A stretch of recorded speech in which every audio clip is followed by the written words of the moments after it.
Welcome back, guys, to the Great Ace Attorney Adventures. Well, last episode, our objection about the fourth book led to us declaring its owner identified by its burnt corner, as we pointed the finger at Mrs Garrideb, telling the court about the fire that had taken place that day within their home.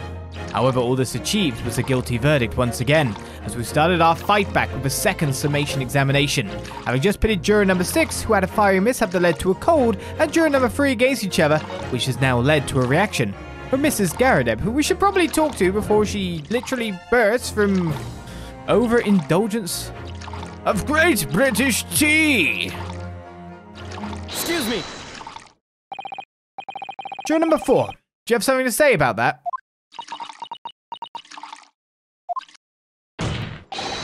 Mrs Garrideb. Oh, dearie me. What is the meaning of this? How dare you imply that I'm hiding who I really am? It's imperative that you confirm something for the court. So please, it's time to drop the pretense now. What is it? When the fire started in your house that day, did you or your husband open the window? But I beg your pardon? What are you insinuating? The room would have been thick with smoke after the carpet and bookcase caught fire as they did. In a situation like that, it's inconceivable that you wouldn't have opened the window. And what if we did? Oh, all right then. Yes, you're right.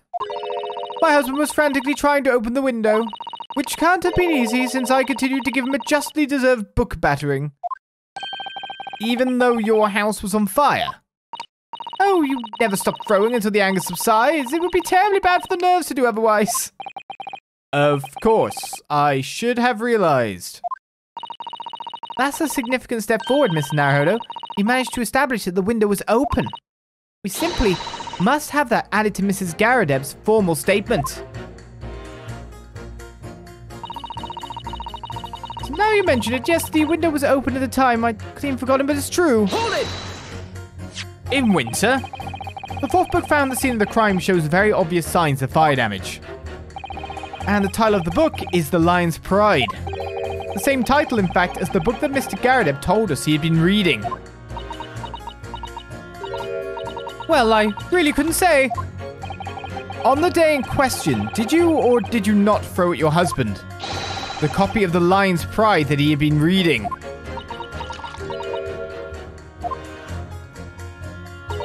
I did. It was the first thing I could lay my hands on, so I hurled it straight at him. And now you come to mention it, yes. He was rather enjoying reading it, you're right. Why did you not reveal this information to the court from the outset? Because I couldn't, you insolent little man, I didn't remember. At times like that, you pick up and throw whatever you can lay your hands on as well, you know. I really don't. I barely noticed I was throwing a book, much less the title of it. Hello? We're literally just going down the line here. Excuse me. What is it, juror number 5? You know something. I remember what it was. That memory I blocked out. Ah. It was listening to what this granny was saying. Brought it all flooding back. Who are you calling a granny, you cheeky devil? I'm Mrs. Garrideb, or the maid, I'll have you know. The man doesn't even flinch. Please tell me that's not because he's so used to being hid all the time. It was about 2 weeks ago now. I just got back home after work, like. I put my hand in my pocket for the wages I'd just earned that day, and I nearly died. There was a hole. Every last penny had dropped out. Oh dear. What a disaster. You haven't heard the half of it, boy. Oh?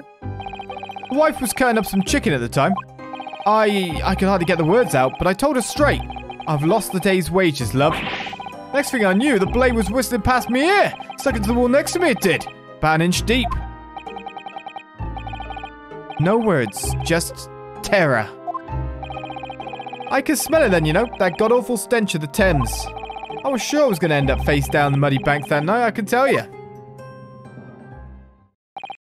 Now, that's a real disaster, isn't it? I'll never use the word lightly again. Anyway, the point I'm trying to make is this. When women lose their rag, they'll throw anything at you. Knives, hatchets, hammers, you name it. Mr. Naruhodo, you mustn't think that all women are so short-tempered and unrefined. No, I wasn't thinking that. Throwing household objects at people is, well, it's so uncivilized. At least attack with honor, using a bow or the like. What? Attack? Who are you going to attack? Never mind. Anyway, this man's words could be rather significant, I think. Alright, we'll come back to the bow and arrow thing later, if I dare. Women in a rage will hurl almost anything at you. The kitchen knife really brought that home to me. So, are we matching you with someone? I mean, that's about the window. We've already got you done. So you're now thinking the window was open. There was some novel alternative explanation about... Oh! If there was a novel alternative explanation about how the victim was stabbed, I might reconsider. Well, you see, wives tend to throw knives at their husbands. So, this seems to be the answer here. A woman in a rage will hurl almost anything at you. The kitchen knife really brought that home to me. So now we're going to say that the knife was winged out the window and randomly stabbed this lady accidentally. But the proof that the knife could reach, if anyone has an argument with that, is the fact that the book did. And it's probably less aerodynamic. Objection! Those two statements clearly have a deeply significant connection. Good grief. You mean they don't contradict each other? Explain, counsel, at once. Juror number 2. Do you think perhaps that this could be one such novel alternative? Oh my, whatever do you mean? An alternative explanation as to how the victim was stabbed in the back. What are you talking about? We've demonstrated that the fourth book, The Lion's Pride, that was found at the scene of the crime, originated in Mr. Garrideb's room on the top floor of his house. Therefore, it's equally possible that some other object besides the book could have found its way from the Garrideb household to the street below. What's that now? After all, Mrs. Garrideb could have thrown any number of different objects at her husband. Isn't that right, juror number 4? What are you insinuating now, you little beanpole? I'm beginning to think that ever since the true origins of this book came to light, perhaps she's had a feeling this might be what happened. Now you listen here, you Eastern Gala. As the foreman of this jury, I demand a straight answer. You give us a yarn about some other object making its way out of the house, but what? What was it? I'm really taking a big gamble here. That was a bold accusation to make, but I haven't any real evidence to back it up. But I'm certain that at the very least this warrants further investigation. Alright, Mr. Foreman, I'll try to explain the defense's theory. The other object that found its way from the Garrideb household to the scene of the crime was... Pew! A large but commonplace folding knife. It was found lodged in the victim's back. This is what it wants me to do, isn't it? Take that!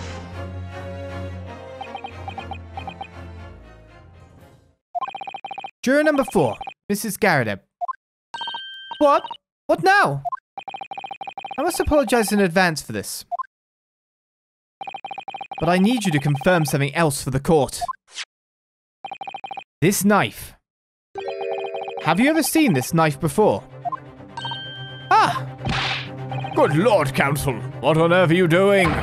That's the weapon that was lodged into the victim's back, man. My lord, remember that when the victim was attacked, Mr. and Mrs. Garrideb were in the throes of an argument. Mrs. Garrideb was hurling anything she could at her husband, who'd been backed up against the window. A window that had been opened to clear the smoke, and through which a book sailed to land at the crime scene. You can't seriously believe that. The book was found in the victim's grasp. Are you saying that it flew out the window and across the street to land neatly in her hand? Even my missus ain't got an aim like that. Yes, I admit there are many details we don't yet understand, but that's the point. That's precisely why. We must not allow this trial to end. Not right now. Oh my! Mrs. Garrideb, your answer, please. Have you seen this knife before or not? Oh,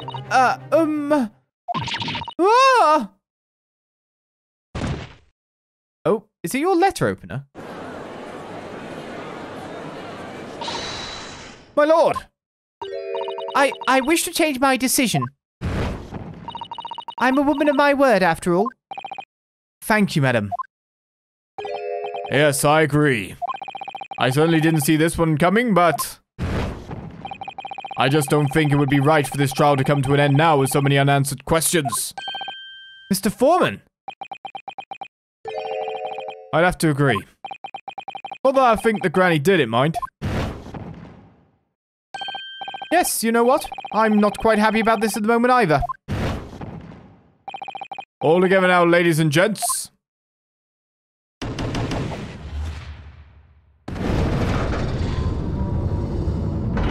Avoided again. We did it! Oh, congratulations, Mr. Naruhodo. So, as a result of the defense's summation examination, a number of jurors' leanings have changed. 2 jurors called guilty against 4 now calling innocent. Accordingly, the opinion of this court is divided. And this trial will continue.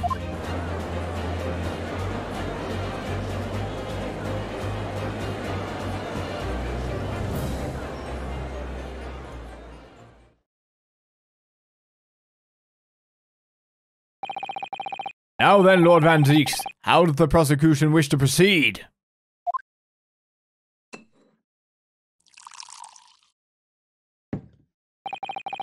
This trial is rapidly descending into a farce.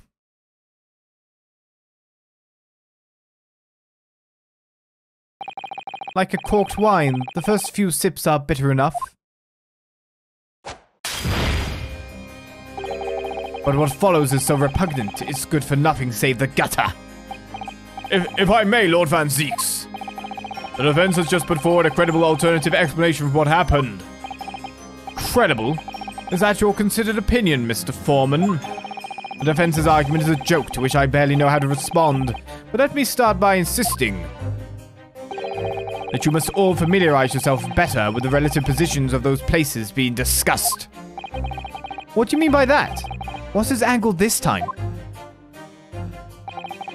It should already be more than apparent that between the crime scene and the Garrideb household runs a rather wide street, Bria Road. Which means that the distance from the Garrideb's house to the scene is some, 15 yards. Let me see. 15 yards. That's around 14 meters. 14 meters? Oh, that's a little farther than I'd imagined. And as you ladies and gentlemen of the jury rightly noted as having portentous significance, the 4th book was found in the victim's clutches. In other words, the smouldering book, wantonly hurled by the lady of the house, travelled some 15 yards to land on the opposite side of the road, neatly between the collapsed victim's fingers and thumb. Is that your final conclusion, my learned and deluded friend? And did the jackknife follow a near-identical trajectory to plunge into the middle of the victim's back? This fantasy is somewhat stretching the notion of having a bad day for the victim, I think. Even those pathetic serialized detective stories have more believable plots. Ah! There's nothing I can say to that. I can say a lot. That prosecutor loves the sound of his own voice. Mr. Zato. Serialized detective stories are pathetic, are they? How dare he? Maybe let's pick our battles here? My lord, might I be allowed to speak? As judicial assistant, you may speak for the defense, yes. Go ahead. The prosecution may consider the idea fantasy, but what the defense has postulated was believable enough to persuade the jury to change its leaning. And as such, the court has a duty to explore this alternative explanation as thoroughly as possible. To that end, juror number 4, Mrs. Joan Garrideb, must be called to testify and submit to cross-examination. Saints alive! A cross-examination of a juror? She's a person of interest. She shouldn't be on the jury anymore. Order! Order! Order! Well, this is highly irregular. It is unprecedented for a member of the jury to be summoned to the witness stand. Objection!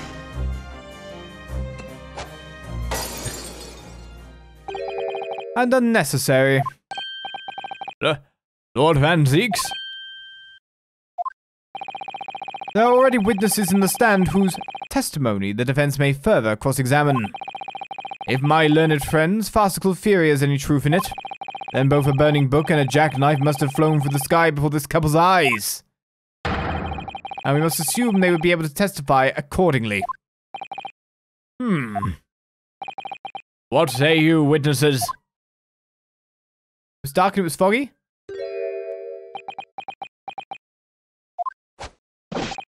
Yes, sir! Constable Rowley Beat, reporting for duty, sir! Well, good morning, officer. Sorry for dozing until now. Sir, I haven't slept for a month on account of a villain who's appeared on my beat, sir. Oh, they are so heroic, these London bobbies. Patricia, my darling, I've been neglecting you, but no more. Oh, Rowley, my hero, you make me swoon. Very well. I hereby reject the defense's request. What? Oh. And all of the witnesses in the stand to testify again. State forthwith before the court any details pertaining to the defense's alternative explanation of events. Yes, sir!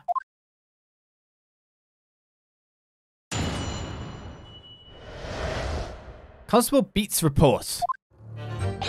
This case has nothing to do with Mr. and Mrs. Garrideb. Believe me, a London Bobby is good for his word. You see, sir, the windows on the top floor of the Garrideb house are top hinged casements. Obviously, if anything had been thrown out of the window, we would have seen it. I did leave the scene to go and fetch help, but my trusty Rowley was there to make sure nothing was disturbed. I didn't take my eye off the crime scene for one moment, sir. Nothing strange to report on that front, sir. Well, this is quite startling. Top hinged casement windows. That detail was not in the police report, Constable.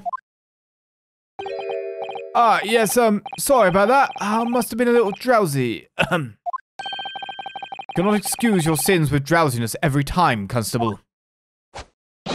No, sir! Sorry, but... what exactly is a top hinged casement window? And you cannot excuse your ignorance with such trite remarks, my learned friend. Of course, sorry. I found it, Mr. Naruhodo. Cast your mind back to the windows in Mr. and Mrs. Garrideb's room. Alright, I'll try. So the window opens in order to allow air to circulate inside the house. But as it's a top hinged casement window, it swings open along the upper edge, you see. I'm glad you've rectified your ignorance. A casement window's most prominent feature is its stay, a metal bar which prevents the window from being opened beyond a certain amount. It prevents it opening.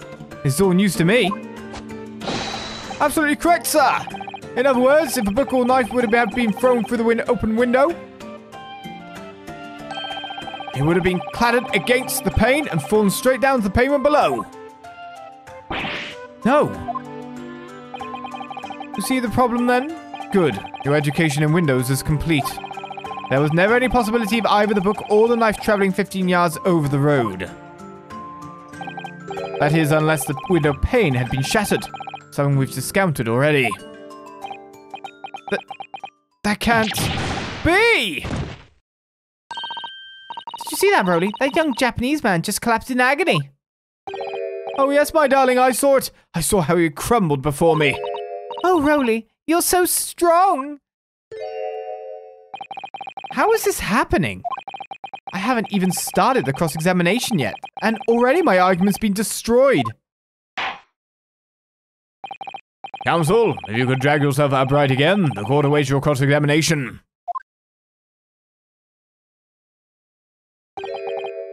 My lord. Oh, good. Another desperate situation.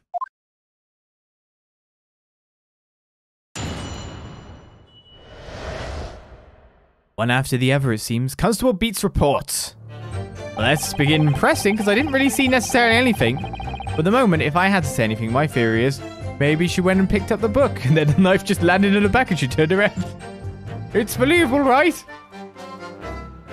This case has nothing to do with Mr. and Mrs. Garrideb. Believe me, a London Bobby is good for his word. Hold it! How can you say that for certain? Very good question, sir. And the answer is this. It has the noble founding principles of the force written on it as a reminder to all of us policemen of our sworn duty.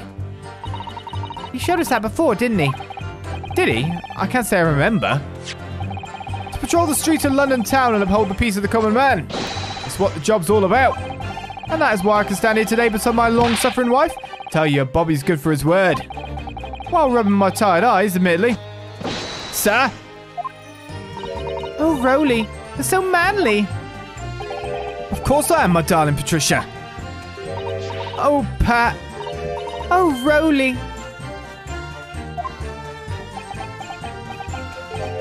No, none of this is what I meant. I meant, how can you say for certain that this case has nothing to do with Mr. and Mrs. Garrideb? Ah, see, sir. Should have said so earlier, sir.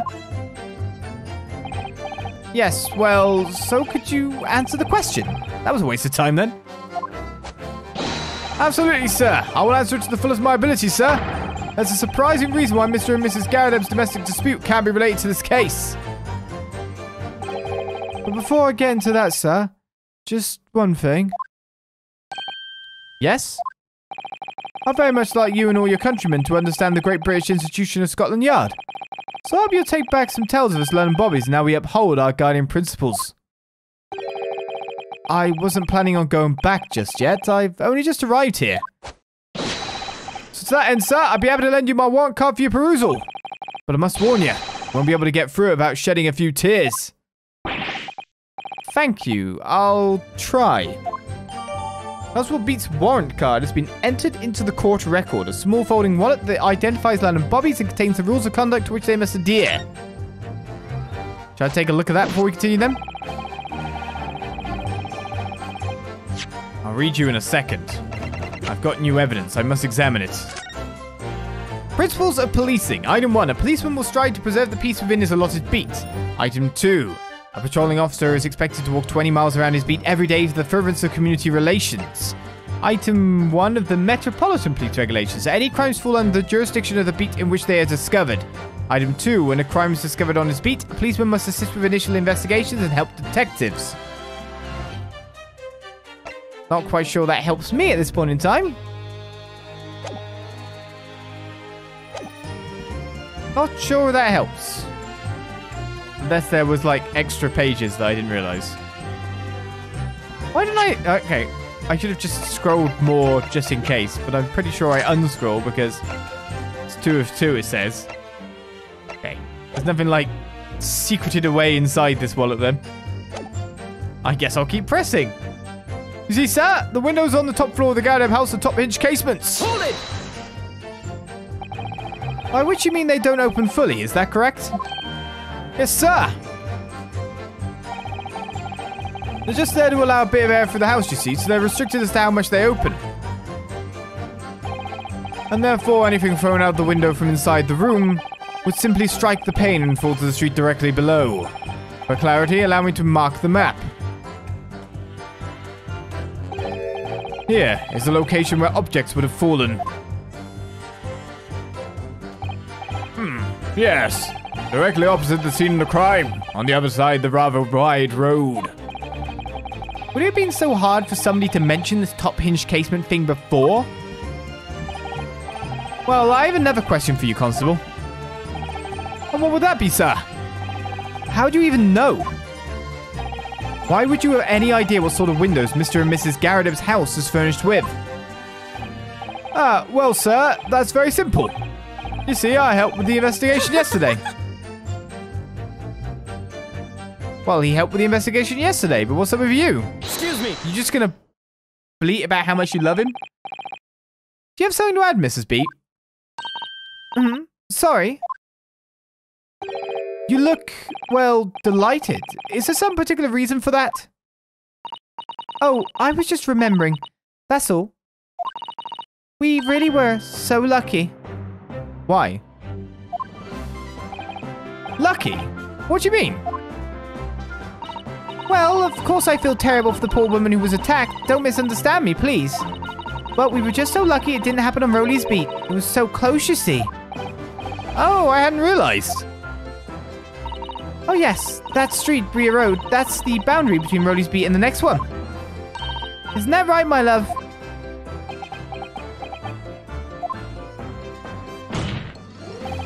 Constable Beat. Huh? Oh, yes, that's right. That's the reason I was helping out with interviewing the occupants of the Garrideb household yesterday. Their house is on my beat, you see, sir. That really was cutting it close then. Constable, I wonder if you could clarify something. If the Garrideb household is on your beat, does that mean that the pavement next to it is as well? Outside Mr. Garrideb's house? Yes, ma'am. Pavement on that side of the road is part of my beat. I see. I was unaware of that. Just think, if the woman had been attacked just on the other side of Bria Road, we would never have been able to go for that meal to celebrate our wedding anniversary. But that's the life of a Bobby, after all. Did you move her? Extraordinary people are Bobbies, tirelessly working for the benefit of all Londoners. Do you know what I think? I think it was the good Lord's way of rewarding my Rolly for all his hard work. Don't you think so, my darling? That must be it, Pat, my love. That must be it. I think perhaps we should make sure we have that information officially on record. Leave it to me, Mr. Naruhodo. I'll take care of it immediately.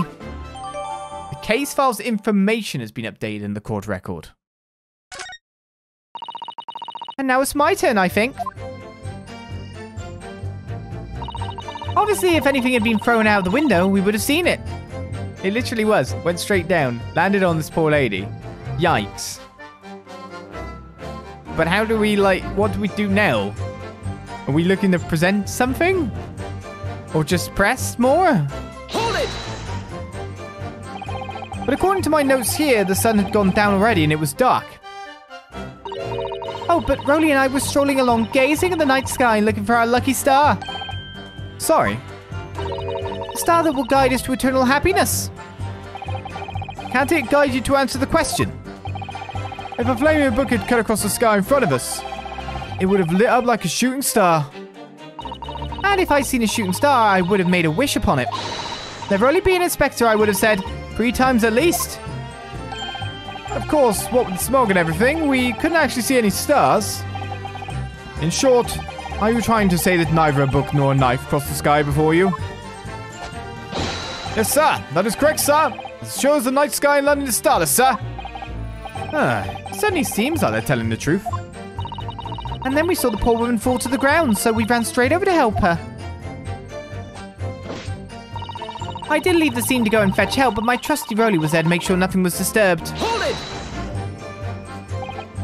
Yes, you said that you went to a nearby police box to fetch another officer. Is that right?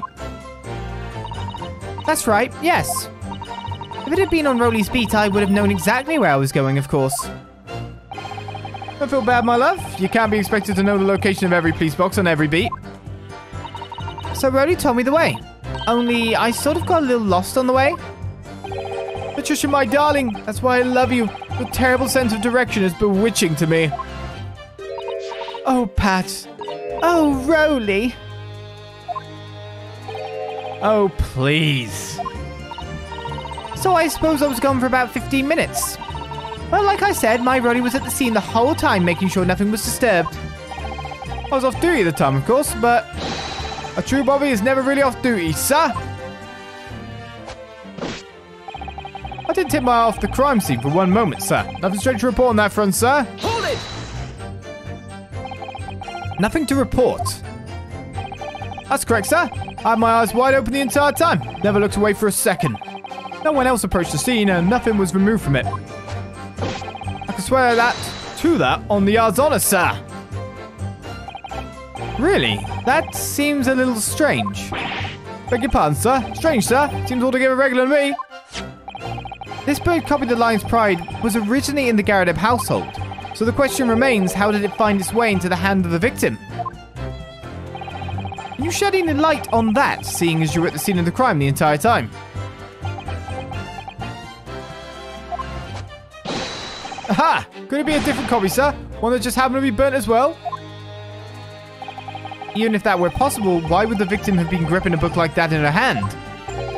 As we can see from this photographic print, she had a bag over her shoulder.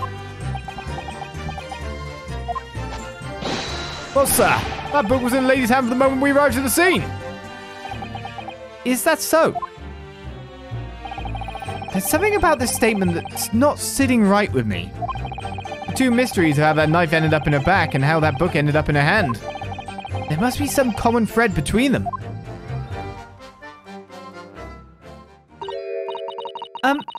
Can I ask you something?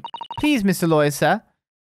Well, it seems that getting to the end of our statement, apart from getting us various bits of evidence and updated stuff in our court record, has also led to something else. So pressing must have been the answer. So with Patricia having a question to ask us, and us already having avoided another guilty verdict, let us continue on next time on the Great Ace Attorney Adventures and see what she wants of us.